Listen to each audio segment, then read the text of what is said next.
We ask for a couple little things in exchange. Support our authors by subscribing to our channel, our videos. Like and join us as we explore the magic of storytelling. Enjoy our audiobooks. The Little Blue Book, Conny Méndez. Warning: any metaphysical book should be read many times. Each time it is reread, it is better understood. Now, only what is practiced remains with us, for what is only read and not used goes away. Introduction. The present little book is written in what this author calls words of a penny. That is to say, in the simplest terms, with the intention of making it understandable to all those who need to know the truth of God and do not have the knowledge, with which to digest the texts of psychology and metaphysics as they are written in Spanish. Every time we hear or read something new, unknown to us, it awakens cells that were dormant in our brain. The second time we stumble upon that new idea, we understand it a little better. The cells begin to work on the idea, and soon after, light is made in our mind. That is, we accept the idea, adopt it, and put it into practice automatically. This is how we awaken, learn, evolve, and advance. It is not necessary to make superhuman efforts to get things into our heads. It is a natural process. However, we must be willing to reread, and reread again until we feel that what we have learned is automatic. That is all. Carry a copy of this booklet with you in your purse or pocket. Put another one on your bedside table. Reread it often, especially every time you have a problem, every time you are faced with a distressing or upsetting situation, whatever it may be. Something amazing will happen to you, and that is that the booklet will open on the page you need to consult, and you will think, "It seems that this has been written for me." Jesus Christ said, "In my Father's house there are many mansions." Metaphysics is one of these mansions, that is, the study of mental spiritual laws. It does not interfere with spiritualism, although this is also a mansion in the Father's house. May this little work bring you all the peace and prosperity that it has brought to so many others. Blessings to you. Chapter 1. Dynamic Christianity. Before undertaking any trade, the candidate who is going to perform it receives instructions or study the technique of it. However, there are those who undertake their task totally blind, without instructions, without technique, without compass or design, without notions of what they will find. It is the human being who sets out on the task of living, without even knowing what life is, without knowing why some lives pass in opulence and satisfaction, while others pass in misery and suffering. Some begin with all the advantages that affection can devise, and yet they are pursued by a shortcut of calamities, and the human being struggles in conjectures, all erroneous, and the day of his death comes, without his having even guessed the truth of it all. Learn the great truth. What you think is manifested. Thoughts are things. It is your attitude that determines everything that happens to you. Your own concept is what you see, not only in your body and character, but outwardly, in your living conditions, in the material, yes, just as you hear it. Thoughts are things. Now you see. If you are in the habit of thinking that you are of a healthy constitution, whatever you do, you will always be healthy. But you change your way of thinking. You let yourself be instilled with the fear of disease, and you start to get sick. You lose your health. If you are born into wealth, you may always be wealthy, unless someone convinces you that there is such a thing as destiny, and you start believing that yours can change according to bumps and setbacks. Because you are believing it. Your life, what happens to you, obeys your beliefs and what you express in words. It is a law, a principle. Do you know what a principle is? It is an invariable law that never fails. This law is called the principle of mentalism. If in your mind is rooted the idea that accidents lie in wait for us at every step, if you believe that the infirmities of old age are inevitable, if you are convinced of your bad or good luck, whatever you normally expect for better or for worse, that is the condition which you will see manifest in your life and in everything you do. That is the reason for what happens to you. You are never aware of the ideas that fill your mind. They are formed according to what we are taught or what we hear people say. As almost all, we ignore the laws that govern life, laws called of creation. Almost all of us spend our lives fabricating contrary conditions for ourselves, seeing how that which promised to be so good turns bad, groping as if blindly, without compass, rudder, or compass, blaming our ills on life itself and learning by dint of blows and blows, or attributing them to the will of God, God's will. With what you have read so far, you will have realized that the human being is not what we have been led to believe. That is to say, a cork in the middle of the storm, tossed here and there according to the waves. His life, his world, his circumstances, everything he is, and everything that happens to him are his creations, and no one else's. He is the king of his empire. He is the king of his empire. He is the king of his empire. And if his opinion is, precisely, that he is but a cork in the middle of a storm, so be it. He has believed it and allowed it. To be born with free will means to have been created with the individual right to choose. Choose what? To think negatively or positively, to be pessimistic or optimistic, to think the ugly and the bad, what produces the ugly and the bad, or to think the good and the beautiful, and what produces the good and the beautiful outwardly or inwardly. Metaphysics has always taught that what we think often passes into the subconscious and settles there, acting as a reflection. Modern psychology has finally discovered it.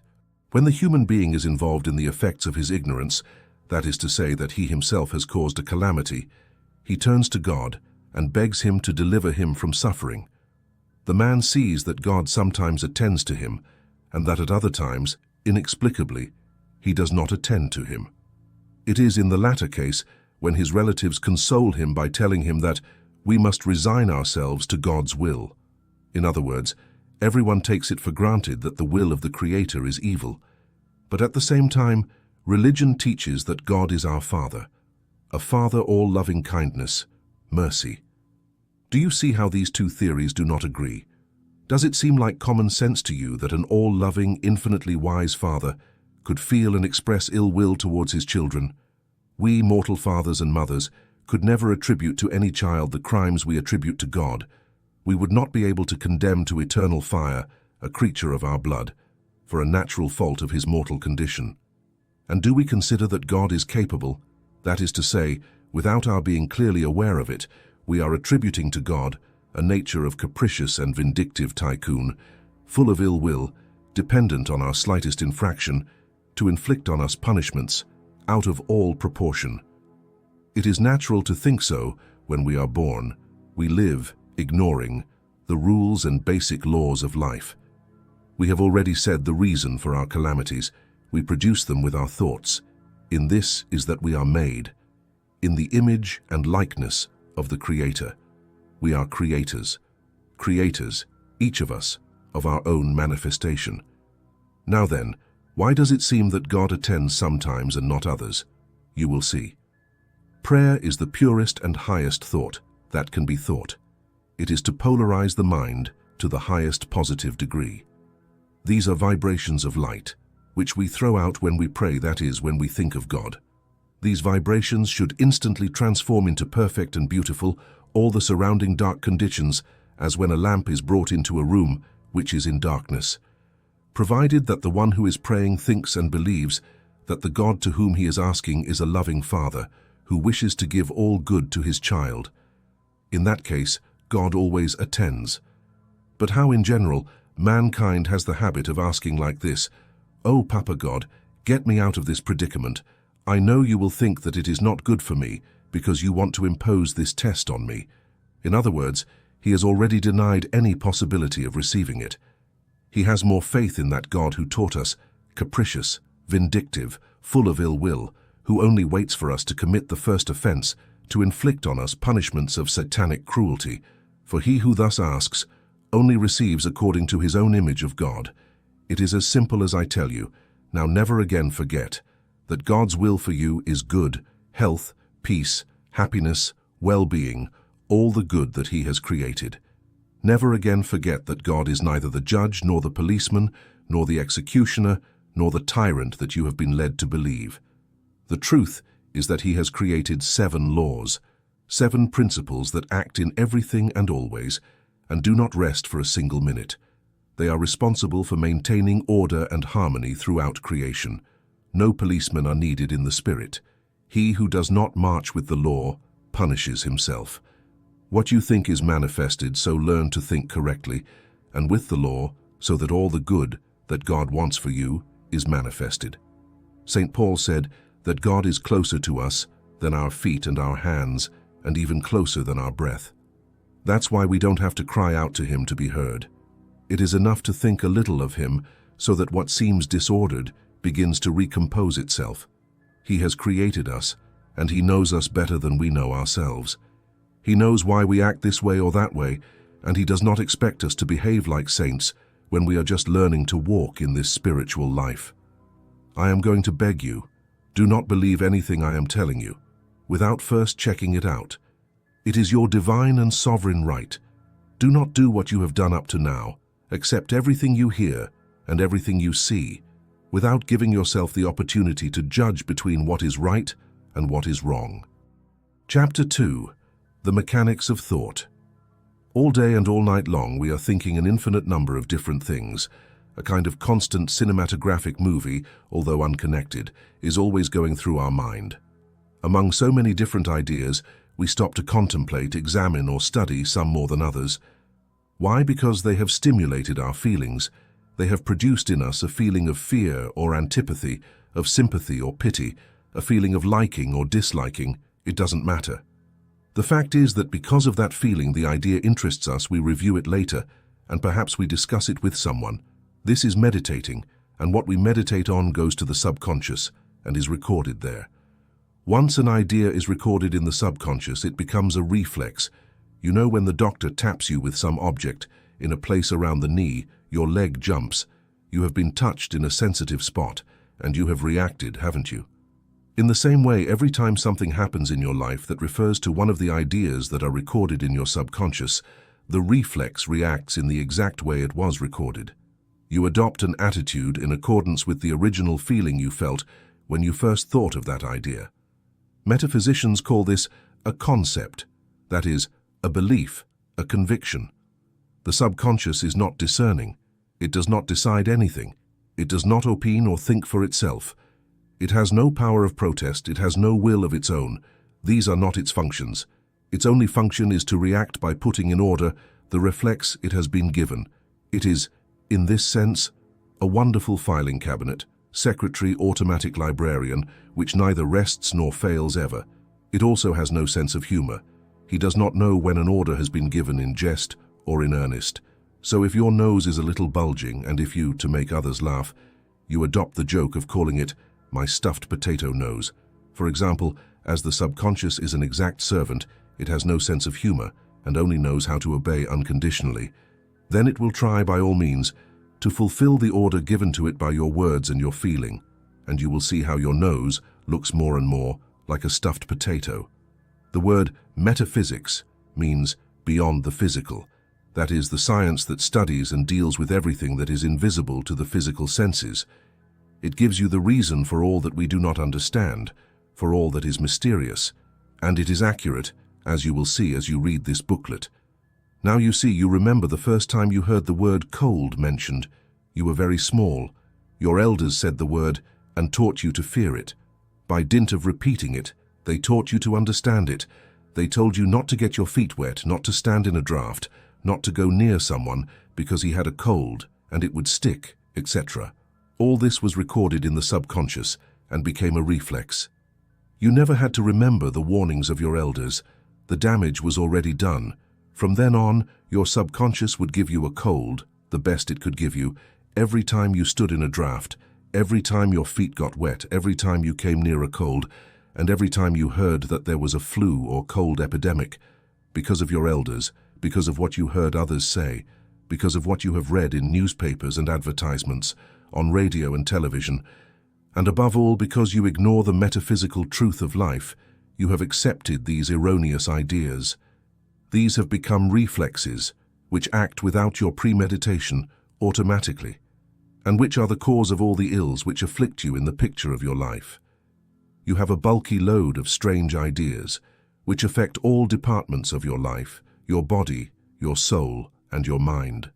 Keep in mind that if you had not accepted them, if by your right to free will to choose, accept and reject, you had not accepted the negative, there is no germ, virus, or power in the world which could have attacked or convinced your subconscious to act otherwise, other than the one you gave him.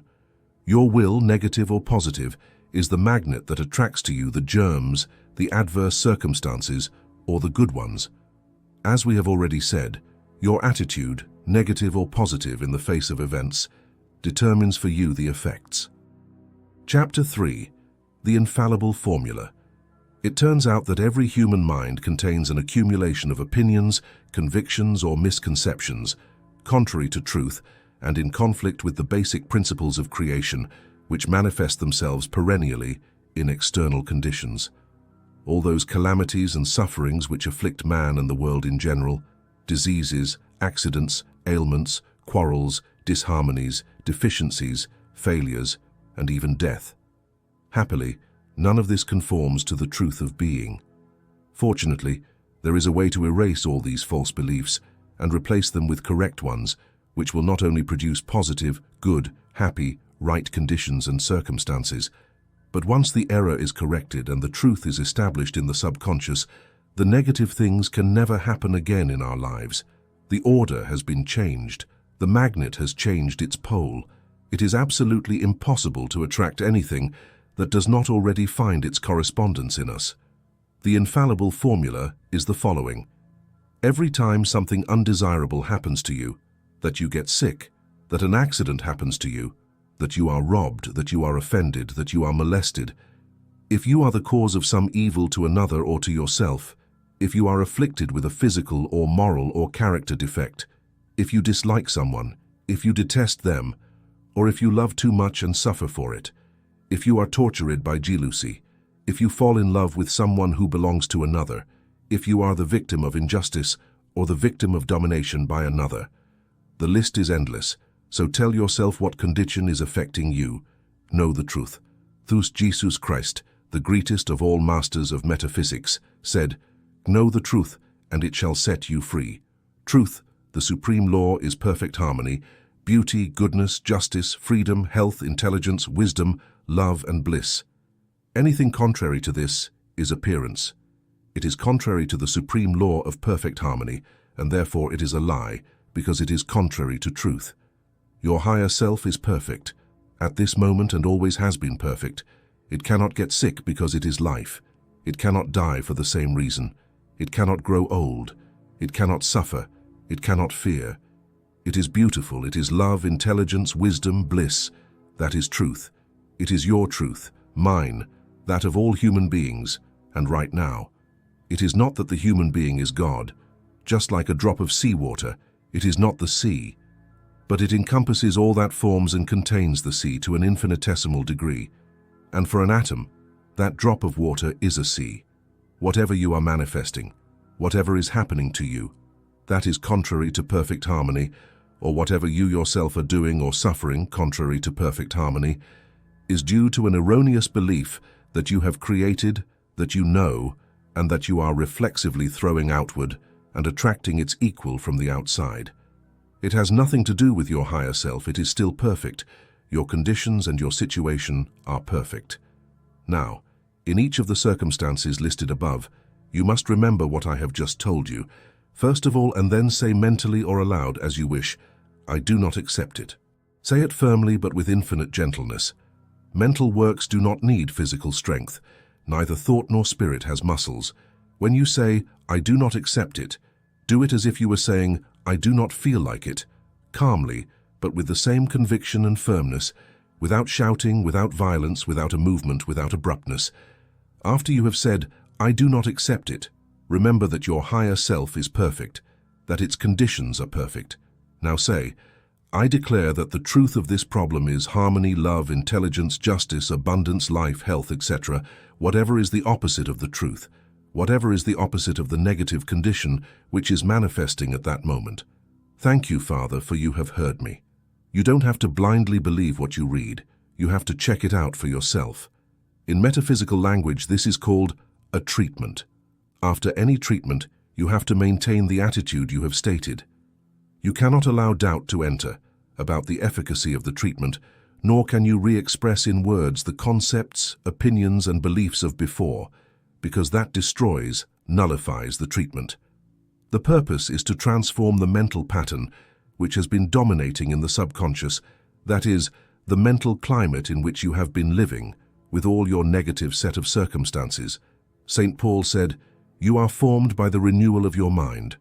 This renewal is done by changing every old belief as it comes before our life or our conscience in conscious disagreement with the truth. There are convictions that are so deeply rooted that they are what in metaphysical language are called crystallizations. These require more work than others, but every denial and affirmation made with respect to these crystallizations erases the original design until it disappears completely, and nothing remains but truth. You will see miracles occurring in your life, in your environment, and in your conditions. You have no defects, but the appearance of defects. What you see as moral or physical defects are transitory, because as you know the truth of your true self, your Christ, your higher self, is a perfect child of God, made in the likeness of the Father. The imperfections that you are presenting to the world begin to erase. It is a verifiable fact. Any student of Christian metaphysics can corroborate what I have just told you. This is the great truth. Never forget it, and start practicing it now. The more you practice it, the more you will realize it. The more you will advance and the happier you will feel. Remember, you are unique, like your fingerprints. You were created by a unique design for a special purpose that no one else but you can fulfill. It has taken you 14,000 years to evolve to where you are today. God's expressions are infinite. You and I are only two of those infinite expressions. Your Christ is an intelligent being who loves you deliriously and who has been waiting for centuries for you to recognize him. The time has come. Speak to him, ask him, and wait for his answers. He is the only guide and master for you. When you come to understand, accept, and realize this truth, it will be the birth of Christ for you. This is what is prophesied for this age. He is the Messiah. It is not that Jesus is born again now. It is that everyone will find the Christ in their conscience and in their heart. Just as it happened to Jesus, that is why he was called Jesus Christ. Chapter 4. The Decree. Every word uttered is a decree that manifests itself outwardly. The word is the spoken thought. Jesus said two things, which have not been taken seriously. 1. By your words you will be condemned, and by your words you will be justified. This does not mean that others will judge us by what we say, although it is also true, as you may have seen, that the Master taught metaphysics, only that the race was not yet mature enough to understand it. On several occasions he warned that he still had many other things to say, but they could not be understood. On other occasions he said that he who had ears to hear, let him hear. The second reference he made to the power of the word was, "It is not what goes into the mouth that defiles a man, but what comes out of his mouth. For what comes out of the mouth comes out of the heart." It cannot be expressed more clearly. I propose that you pay attention to all that you decree in a single day. Let us remind you. Business is very bad. Things are very bad. Youth is lost. Traffic is impossible. Service is unbearable. You can't get service. Don't leave that roller because they steal it. Thieves steal on every corner. I'm afraid to go out. Careful, you're going to fall. Watch out, you're going to get killed. You'll get stepped on by a car. You're going to break that. How unlucky I am. I can't eat that, it hurts me. My bad memory, my allergy, my headache, my rheumatism, my bad digestion. That's a bandit. That one is a wretch. He had to be, when he wasn't. Do not be surprised or complain if by expressing it you see it happening. You have decreed it. You have given an order that must be carried out. Now remember and never forget, every word you utter is a decree. Positive or negative, if it is positive, it manifests into good. If it is negative, it manifests in evil. If it is against your neighbor, it is the same as if I decreed it against you. That is returned to you. If it is kind and understanding towards others, You will receive kindness and understanding from others towards you. And when something annoying, negative, unpleasant happens to you, do not say, "But I did not think or fear that this would happen to me." You must have the sincerity and humility to try to remember in what terms you expressed yourself about another person. At what moment came out of your heart a very old concept, rooted there, that perhaps is nothing more than a social custom, as the generality of those mentioned above, and that you really do not want to continue to use. As the feeling that accompanies a thought is what engraves it more firmly in the subconscious, the Master Jesus, who never used superfluous words, expressed it very well when he said, "What comes out of the mouth comes out of the heart," and this gives us the unequivocal key. The first feeling that teaches us is fear. It is taught to us first by our parents and then by our religious teachers. When we feel fear, our heart races. We often say, "My heart almost jumped out of my mouth," to show the degree of fear we feel at a given moment. Fear is what is behind all the negative phrases I quoted above. St. Paul said, "We are transformed by the renewing of our mind." Every time you find yourself saying a negative phrase, you will know what kind of misconception you have rooted in the subconscious, and you will know what kind of feeling it obeys. The fear or dislike, cross it out, erase it by denying it as a liar, and affirm the truth, if you do not want to continue manifesting it on the outside. After a short time of this practice, you will notice that the way you speak is different. Your way of thinking is different. You and your whole life will be transformed by the renewal of your mind. When you are in meetings with other people, you will be perfectly aware of the kind of concepts they have, and you will notice them in everything that happens to them. Whenever you hear negative conversations, do not affirm anything they express. Think, "I do not accept it neither for me nor for them." You don't have to tell them. It is better not to divulge the truth that you are learning, not because you have to hide it, but because there is an occult maxim that says when the disciple is ready, the master appears. By the law of attraction, everyone who is ready to move up a grade automatically approaches the one who can advance him, so do not try to be a catechist. Do not force anyone to receive lessons in the truth, for you may find that those whom you thought most willing are the least sympathetic with it. This is what Jesus meant when he said, "Give not that which is holy unto the dogs, neither cast ye your pearls before swine, lest they trample them under their feet, and turn and tear you in pieces." Chapter 5. Does faith move mountains? Why and how? Everyone knows the saying and repeats it often. They repeat it like parrots, because they do not really know what it means, or why, or how it is that faith moves mountains. Few know that fear also moves mountains. Fear and faith are one and the same force. Fear is negative and faith is positive. Fear is faith in evil. That is, the conviction that bad things will happen. Faith is the conviction that what will happen is good, or that it will end well. Fear and faith are two sides of the same coin. Take a good look. You never fear that something good will happen to you, nor do you ever say, "You have faith that bad things will happen to you."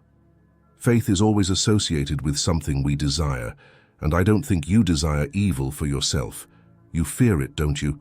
Whatever you fear, you attract it, and it happens to you. Now, when it happens to you, you usually say with a triumphant air, "Aha, I knew it, I felt it," and you run to tell and repeat it, as if you wanted to show off your powers of clairvoyance. And what actually happened is that you thought it in fear. Did you feel it? Of course you did. You felt it. You are saying it yourself. You know that whatever you think, feeling at the same time an emotion, is what manifests or attracts. You anticipated it and hoped for it. Anticipating and expecting is faith. Now notice that everything you expect with faith comes to you and happens to you. So, if you know that this is so, what prevents you from using faith for everything you desire? Love, money, health, etc. It is a natural law. It is a divine ordinance. Christ taught it in the following words, which you already know. "Whatsoever ye shall ask in prayer, believing, ye shall receive." I did not invent it. It is in Matthew chapter 21, verse 22. And St. Mark expresses it even more clearly. "Whatever you ask for in prayer, you must believe that you will receive it, and it will be given to you." St. Paul says it with words that have no other interpretation. Faith is the certainty of things hoped for, the conviction of things seen. I have told you before that faith is the conviction of what is good. Now I will tell you that conviction comes from knowledge.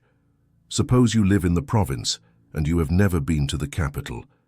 You want to go to the capital and you take the train, car or plane. You know where the capital is and how to get there. One day you head for the capital and you use whatever means of transport suits you best. But along the way, you're not afraid of detouring to the moon, are you? If you were a wild Indian, you would be trembling with fear because you are totally unaware of what is happening to you. But if you are a civilized person, you go calmly, knowing that at such and such an hour you will arrive at the capital. Knowledge, ignorance of the principles of creation, is what makes the world fear evil, not knowing how to use faith, not even what it is. Faith is conviction, assurance, but these have to be based on knowledge of something. You know that the capital exists and that you are going towards it. That's why you know you won't end up on the moon. Now you know that when you desire something, if you fear not getting it, you will not get it. If you deny it before you receive it, as in the example already given, of the prayer addressed to God by the generality of humans, "My God, grant me such a thing, although I know that you will not give it to me, because you will think that it does not suit me. You will not obtain it, because you have denied it beforehand. You have confessed that you do not expect it." Let me give you the metaphysical formula to get what one desires. It is a formula to be used for everything. Try it for yourself. Do not blindly believe me. I desire such a thing, in harmony for the whole world, and in accordance with the divine will. Under grace and in a perfect way. Thank you, Father, that you have heard me. Now do not hesitate for a moment. You have used the magic formula. You have fulfilled the whole law, and it will not be long before you will see your desire manifested. Be patient. The longer you wait, the sooner you will see the result. Impatience, tension, and mental insistence destroy the treatment. The formula is what in metaphysics is called a treatment. So that you know what you have done by repeating the formula, I will explain the process in detail. By saying, "In harmony for the whole world," you have eliminated all danger, that your convenience will harm others, just as it does not become possible for you to wish evil for another. By saying, "In accordance with the divine will," if what you wish for is less than perfect for you, you will see that something much better happens than you expected. In this case, it means that what you were wishing for was not going to be good enough, or was not going to be as good as you thought. God's will is perfect. When it says under grace and in a perfect way, it holds a wonderful secret. But let me give you an example of what happens when you don't know how to ask under grace and in a perfect way. A lady urgently needed a sum of money and she asked for it on the 15th of every month. She had absolute faith that she would receive it, but her selfishness and indifference did not inspire her to ask for it with any consideration for others. The next day, an automobile caused damage to her daughter, and on the 15th of the month, she received the exact amount she had asked for. The insurance company paid her for her daughter's accident. She asserted the law against herself. To ask under grace and in a perfect manner is to work with the spiritual law, the law of God, which always manifests itself on the spiritual plane. There, on the spiritual plane, everything is perfect, without hindrance, without obstacle, without hindrance, without stumbling or harm to anyone, without struggle or effort, smoothly, all with great love. And that is our truth. That is the truth which, when known, sets us free. Thank you, Father, for you have heard me. That is the highest expression of faith we can cherish. Jesus taught it and applied it to everything, from before breaking the bread, with which he fed 5,000, to telling how to turn the wine into his blood, giving thanks to the Father before seeing the manifestation. As you will see, everything Jesus taught was metaphysical. Whatever you desire, whatever you need, you can manifest it. The Father has already foreseen everything, he has already given everything, but you have to ask for it as you feel the need. You just have to remember, you cannot ask evil for another, because that is returned to you. And whatever you ask for yourself, you must also ask for all mankind, because we are all children of the same Father. For example, ask for great things. The Father is very rich, and he does not like stinginess. Don't say, "Daddy God, give me a little house. I only ask for a little house, even if it is small." when the reality is that you need a very big house because your family is large, you will only receive what you ask for. Ask, "Father, give me and all mankind all the wonders of your kingdom." And now make your list. To strengthen your faith, make a list of the things you want or need. List the objects or things. Next to this list, make another list enumerating the things you want to disappear, either in yourself or externally. On the same paper, write the formula I have given you above. Now, read your paper every night, and do not allow yourself to feel the slightest doubt. Give thanks again every time you think of what you have written. When you see that the things you have listed are fulfilled, cross them out. And at the end, when you see them all done, don't be so ungrateful as to think, "Maybe they were going to give them to me anyway," because that's a lie. They were taken because you asked for them correctly, and the outside accommodated to let them pass you by, since you are already very used to feeling fear for various reasons. Every time you are attacked by a fear, repeat the following formula, which will erase the reflex you have engraved in your subconscious. I am not afraid. I do not want to be afraid. God is love, and in all creation, there is nothing to be afraid of. I have faith. I want to feel faith. A great master used to say, "The only thing to be afraid of is fear." You must repeat the formula even when you tremble with terror. At that moment, all the more reason. Only the desire not to fear and the desire to have faith are enough to nullify all the effects of fear and place us at the positive pole of faith. I suppose you already know the psychological principle, which says that when a habit is erased, it must be replaced by another. Every time an idea crystallized in the subconscious is denied or rejected, it is erased a little. The little vacuum thus created must be immediately filled with an opposite idea. Otherwise, the vacuum will attract ideas of the same type and which are always suspended in the atmosphere, thought by others. Gradually, you will see that your fears will disappear if you have the will to be constant, repeating the formula in all circumstances that arise. Little by little, you will see that only the things you want to happen will happen to you. "By their fruits you shall know them," Jesus said. This great instrument, the power of decree, is presented to us in that extraordinary account of creation found in the first 2 chapters of Genesis in the Bible. I suggest you take some time to read this wonderful account. As you read, you will realize that man, that is, you and I, was not created to be the set piece of circumstances, the victim of conditions, or a puppet moved by powers outside his domain. On the contrary, we find that man occupies the pinnacle of creation. That far from being the most insignificant thing in the universe, he is, by the very nature of the powers given him by his Creator, the supreme authority appointed by God to rule the earth and all created things. Man is endowed with the same powers of the Creator because he is made in his image and likeness. Man is the instrument through which the wisdom, love, life, and power of the Creator Spirit are expressed in fullness.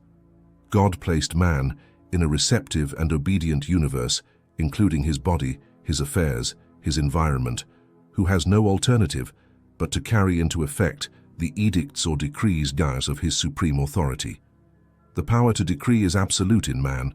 The dominion God gave him is irrevocable. And although the basic nature of the universe is good in the Creator's evaluation, it can appear to man only as he decrees it to appear.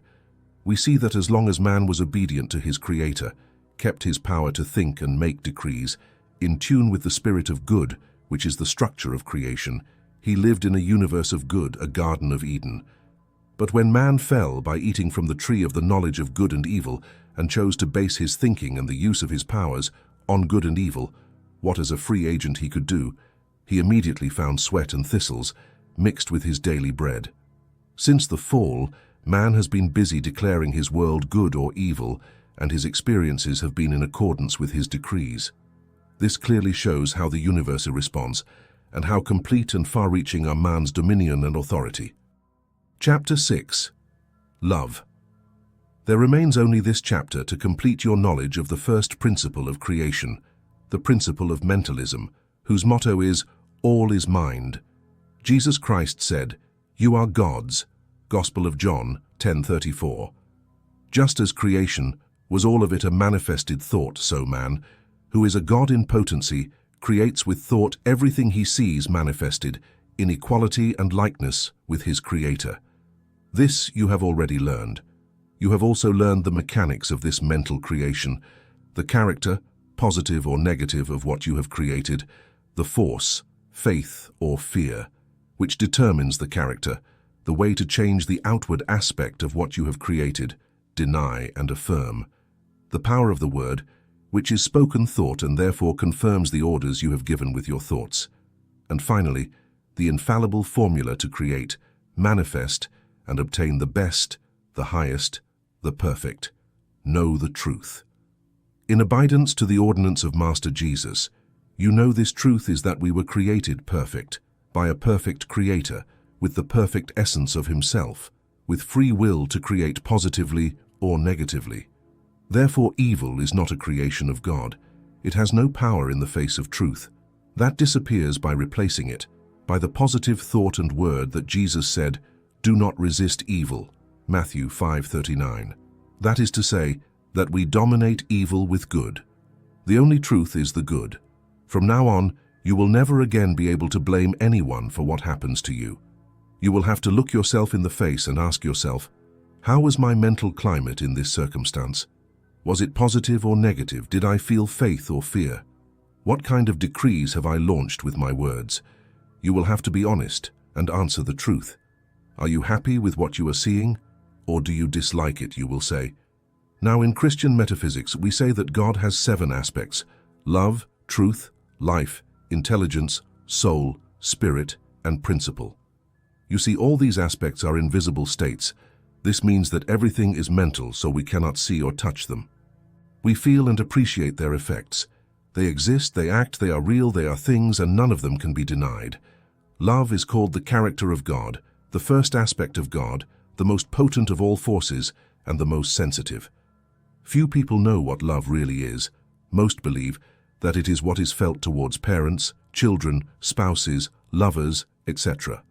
Affection, attraction, antipathy, and hatred are different degrees of the same thing, feeling. Love is very complex and cannot be defined with a single word, but as on our planet is meant by love, the feeling. And although this is nothing more than, so to speak, the outer edge of love, let us try to bring the feeling as close as possible to love, to begin to understand it. The central point on the scale, which goes from hatred to feeling and which we call love, is tolerance and goodwill. It seems a contradiction, but when you love, too much or too much, tolerance and goodwill are missing. When one hates, tolerance and goodwill are lacking. In other words, both excessive love and excessive unlove are the negation of tolerance and goodwill. Jesus said, "Peace to men of goodwill," which implies that anything beyond that does not bring peace. Peace is in the center, the perfect balance, neither too much nor too little, and so in everything. All the excesses, even the excess of good, excess of money, excess of love, excess of charity, excess of prayer, excess of sacrifice, etc., unbalance the weight of the scale.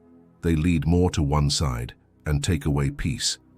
When Genesis says, "Of all the fruits of paradise you may eat except of the fruit of the tree, of the knowledge of good and evil," it refers precisely to that.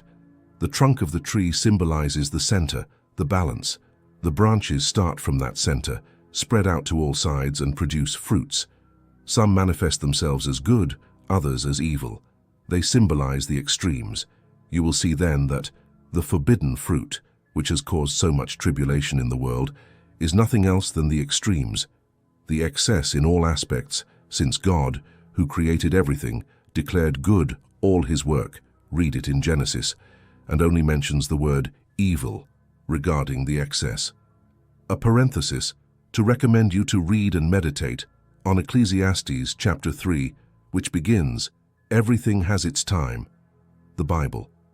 Let us return to love. Those mothers who say they love their children, who do not allow them to leave the nest or marry or act independently of them, when they are already men and women of age, do not love. They are selfish, and what they feel is a desire for possession. Those girlfriends and wives who suffer tortures of jealousy, the same. Those types of love are nothing more than excess of feeling. They exceed the measure and therefore go far beyond tolerance and goodwill. Excessive sentiment usually demonstrates that there is a failure in the development of intelligence. This, no doubt, will cause indignation in those people who fill their mouths calling themselves very sentimental. No one likes that another discovers his lack of intelligence, but it can show it. The excess of emotionality, like all excess, is bad. It is the proof that it lacks what counteracts it. Excess heat, for example, is balanced by an equal amount of cold to make it bearable or unpleasant. Intelligence is cold. Emotion is warm. A great emotional capacity is a superb and highly desirable quality, provided it is balanced with an equal intellectual capacity. This is what produces great artists. But the artist has his art in which to pour all his emotional strength. On the other hand, the exaggeratedly emotional person, with little intellectual development, pours all his passion into the human beings around him, tries to bind them and make them do his bidding.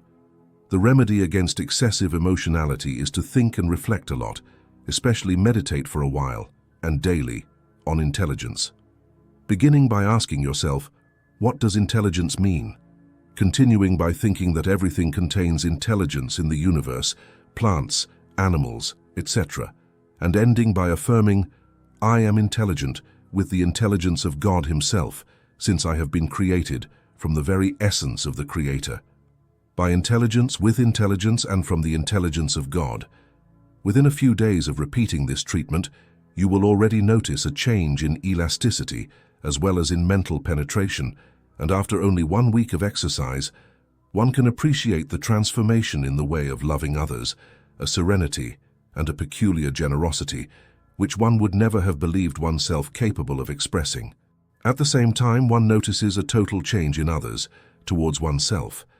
This is because we are individuals, or indivisible, and what affects one affects all.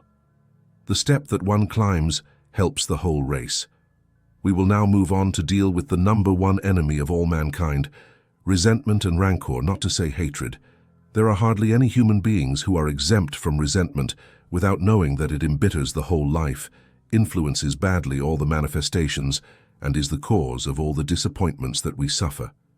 Even when we learn to deny and affirm, to know the truth, to watch and correct our thoughts and words, a single resentment, a grudge engraved in the subconscious and in the soul acts, like a small fountain of gall which emanates its drop of bitterness, staining everything and contradicting, surprisingly, our greatest desires.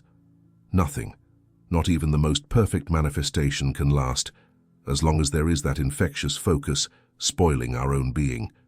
The Bible, the churches and religions get tired of advocating forgiveness and love towards our enemies, and it is all in vain as long as we are not taught the practical way to impose forgiveness towards those who hurt us. It is often said, I forgive, but I cannot forget. This is a lie. As long as one remembers an injury, one has not forgiven it. We are going to give the infallible formula with which to forgive and forget at the same time, for our own convenience, since this establishes us at the central point of balance, that of tolerance and goodwill, and this effort is love. St. John, the apostle of love, says, love is the fulfillment of the law. To fulfill the law of love is to fulfill all the laws. It is to be with God, in God. It is to be happy, to feel satisfied and complete in all our manifestations. My teacher used to say, the man who loves well is the most powerful man in the world. And here is the recipe for loving well. Every time you feel something unpleasant towards another person, or you find yourself resenting something that has been done to you, that you recognize that you have an open resentment or desire for revenge, begin to deliberately remember. It's not about trying to forget what happened now. It's about remembering all the good things you know about that other person. Try to relive the pleasant moments you enjoyed in his company in times past, before the time he hurt you. Insist on remembering the good things, their good qualities, the way you thought of them. If you managed to laugh at a joke he had told you, or at something funny you enjoyed together, the miracle is done. If a single treatment is not enough, Repeat it as many times as necessary to erase resentment or rancor. It is good that you do it up to 70 times. This is the fulfillment of the law given by Jesus. Resist not evil. This is turning the other cheek. It is loving our enemies, blessing those who curse us, doing good to those who hate us, and praying for those who insult and persecute us, all without exposing ourselves to being trampled upon. If you do it with sincerity, you will realize something very strange, and that is that, first, you will feel liberated, and then, that a mountain of small inconveniences that happened to you, and you did not know what to attribute, disappear as if by enchantment, and your life goes on rails. In addition, you will feel loved by everyone, even by those people who did not like you before. You will feel loved by everyone, even by those people who didn't like you before. What follows is that you learn to formulate your prayers, what in metaphysics we call treatments. As all day long we are thinking and decreeing, all day long we are praying, negatively or positively, and creating our own conditions, states, and events. The important thing is to remain in the state of mind that the prayer expresses. If after affirming, you allow yourself to return to the negative pole, you destroy the effect of the prayer. Watch your thoughts and watch your words. Do not let yourself be carried away by what others express. Remember that they ignore what you already know. Whatever you think and ask for yourself, think also for others. We are all one in spirit, and that is the most effective way to give. Better than bread and alms, for bread and alms last but a few moments, while truth abides with the other forever. Sooner or later, your spiritual gift will enter your conscious mind, and you will have done a saving work in a brother. The principle of rhythm, which is the law of the pendulum, the boomerang, returns to you the good you do, as well as the evil you do. It has been said that one with God is the majority, so that a single person who raises his consciousness to the spiritual plane and recognizes truth in the manner expressed above, is able to save an organization from ruin, to save a community, a city, or a nation from any crisis. For it acts on the spiritual plane, which is truth, and truth dominates all the lower planes. Know the truth, and it will set you free. In the face of sickness of self or others, I do not accept this appearance neither for myself nor for anyone else. I am life, in you, in me, in all the world. Thank you, Father, because you have listened to me. Repeat this affirmation every time that comes to your mind, that case that forced you to express it. In every case of fear, I do not accept fear. God is love. I am his child. I am love. I am made of love and by love. Thank you, Father, that you have heard me. In every case of sadness of self or others, I do not accept it. I am joy. I am bliss. Begin to list all the good things you have. Thank you, Father. For any manifestation of scarcity, I do not accept this appearance. My world contains all, and I am the abundance of all. Thank you, Father, that today everything is covered, in the face of all that is contrary to world or individual peace. I do not accept this appearance of conflict. I am peace, harmony, and order. We are all one. Forgive them, Father, who know not what they do. I forgive all, and I forgive myself. Thank you, Father, that you have heard me and always hear me. Metaphysics of the 10 Commandments. We insert here only 2, the 5th and the 6th. Among the laws called of God, which you will study when you feel like learning them, there is one called the law of correspondence. It has nothing to do with letters or mail. Correspondence means, in this case, that which corresponds to something else, i.e., equal to, as well as that which is equal to. Do I understand? This law mandates that the conditions of each plane or of each state of consciousness are to be found repeated on all planes everywhere. For example, we always want to know how are the characteristics of beyond, let's say. That beyond always refers to the plane above the earth or the plane below the earth. The motto of this law is, as above is below, and as below is above. That is to say, just as on earth we have governments, schools, teachers, problems, and the way to solve them. There are hands, feet, ears, eyes, there are sounds, time, space, there are flowers and fruits. In short, you know what is meant, in each plane. On every plane, there is what corresponds to all that, even if those other planes are invisible. To our earthly eyes, the only difference is that as you ascend in the planes, the same conditions become less dense, more spacious, say more pure, more beautiful, more interesting, but more complicated. Because in each higher plane, there is one dimension more than in the previous one. This does not mean that it is difficult for us to live in the new plane after leaving the old one. No, for the simple reason that it is not more difficult for a child to walk only after he has learned that nothing bad will happen to him when he lets go. Let us come to the point. The fifth commandment on earth says, "Thou shalt not kill." This teaches us that we must not kill, you should not. But why is it wrong? No one really tells you. You simply must not kill. Let's go to the plane of the beyond. There the same law exists, only it says, "Thou shalt not kill no matter how hard you try." Not only will you not succeed, but since the instrument finds nothing to kill, it goes back where it came from. You threw it. It hurts you or hits you. That neither pleases you nor suits you, and you will not try again. You have already learned not to kill. Now for the moment, let us study the sixth commandment, "Thou shalt not steal." It follows the same principle. On earth we are taught not to steal. It is wrong, it is not clear enough either. And on the plane of the beyond, the commandment says, "Thou shalt not steal what does not belong to you." Don't even try, you can't. You can procure yourself an equal object, but never the same one. It will not stay with you and will return to its rightful owner. On earth, these commandments seemed like prohibitions. On the next plane, they are revealed to you as conditions, laws, and principles, which cannot be broken. No one can kill you or steal from you. You may not kill anything or anyone, you may not appropriate what belongs to others, nor may anyone appropriate what belongs to you. But that is not the only happiness. Take a good look. When already on earth you are incapable of killing or stealing, you are ready to learn the conditions of the other plane, which is called of consciousness. That is to say, when you learn the first lesson, you go on to learn the second, right? That's true, but the great happiness is that when you learn the second lesson, it is not necessary that you have died, nor that you are in the other plane beyond. No, you are alive and kicking here on earth. You apply the second lesson, and you are amazed to see that this law works the same for you here on earth as it does in heaven. That is, when you know that the truth is that no one can kill and no one can steal, then no one will kill you and no one can steal from you. No one can take your car from your door even if you leave the switch stuck. No one can rip your purse off your arm or break into your house at night or overcharge you. Nothing that is not honest can happen to you.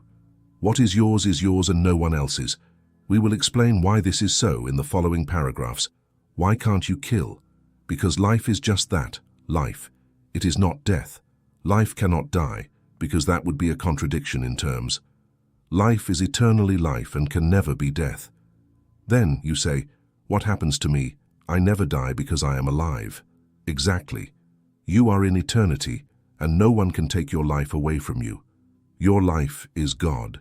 Who takes away God's life? That's why you cannot kill anyone, and he continues to live, more alive than ever on the other plane, just like you.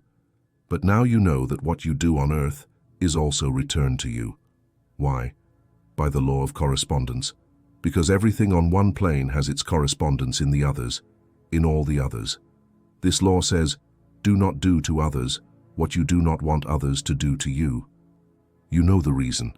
If you have not yet learned to obey this law, start observing how everything you do to others, in evil or in good, is returned to you. Now, why can't you steal? What makes this law work? First, you will know that you have reached a dead end if you have not yet resolved to accept the law of reincarnation. You will say, what have we here? One of our metaphysical mottos is, what you cannot accept, let it go, but read on. If you don't like the idea, don't reincarnate, but you won't advance either. You will remain stagnant for the same reason that whoever does not want to accept that the sun will rise tomorrow will have to get into a closet every morning and stay locked up there during all the hours of sunshine every day.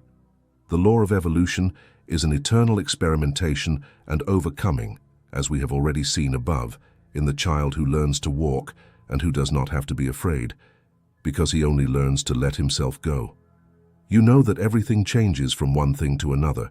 like the child who becomes a child, like the child who becomes a little turkey, like the little turkey who becomes an adult, then an old man, and then leaves the old shell here and goes to look for a new one in the hereafter. When a being dies, he finds himself in the midst of a new set of circumstances in the beyond. But he has not lost anything of value, such as hearing, sight, feeling, will, free will, the faculty to move, to communicate with others, his identity, his I.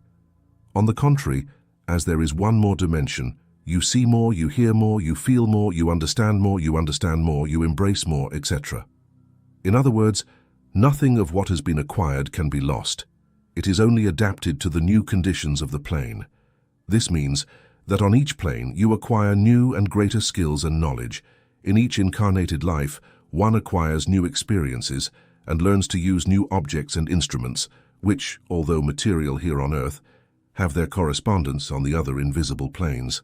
For what kind of advantage would it be to become a finished musician in the world and not be able to externalize it on the next plane? And you have arrived at the great explanation. What you acquire, you know. The instruments you have had to employ, learn to use, such as cutlery, a bed, a match, etc., on each plane have their correspondences, do not forget. And these, being already yours, by right of conscience, as we say in metaphysics, appear automatically in your life or lives one after another, because you cannot be born in a family which does not have the means to provide you what belongs to you by right of conscience. It often happens that a child comes into the world in a family lacking what belongs to him by right, and it turns out that soon the family acquires that, as if it were a great coincidence. That is why you cannot steal what is yours, nor can you take possession of what you have not earned or overcome in a previous life. That is why the great happiness is that, knowing this law and these conditions, the law works on this earthly plane and on all planes. Therefore, you can be sure that no one can cause you loss or take anything from you, not even your husband or wife, as long as you have not done it to someone else. And then, why fear? And if you have already learned it in this life, it is that you have it by right of conscience. So the way to live happily is to learn the metaphysics of the 10 Commandments. With this small gift that we offer you, you will have put your foot on the first step of happiness. I will never tire of recommending that you constantly read this booklet.